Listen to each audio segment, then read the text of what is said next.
Voici un homme qui n'a pas connu le péché et qui a la capacité de porter les péchés de l'humanité sur lui pour nous sauver devant Dieu. Mais voici un autre homme, 2000 ans d'histoire. Depuis 2000 ans, l'Église ne cesse de dire qu'il viendra un jour où un autre homme paraîtra.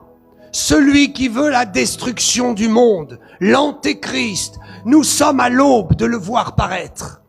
2 Thessaloniciens 2:3.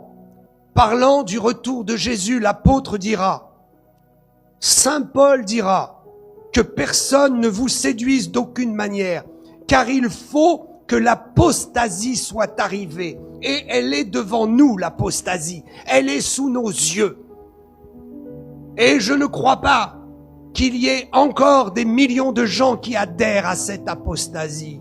Je crois qu'il y a une espérance cachée dans des gens qui se sont fait piéger. Peut-être vous êtes fait piéger par cette apostasie, mais au fond de votre cœur, je sais que vous êtes prêt à recevoir Jésus. Car il faut que l'apostasie arrive auparavant et que l'on ait vu paraître l'homme du péché.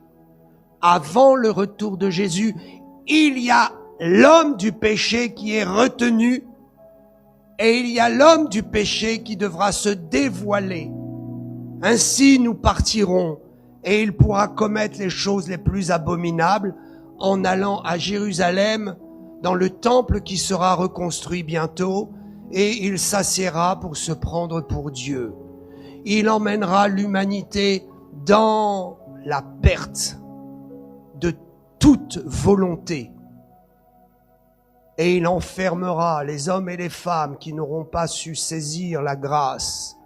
Il les enfermera dans la soumission, l'horreur, le péché et la souffrance d'une 3e guerre mondiale qui est à la porte.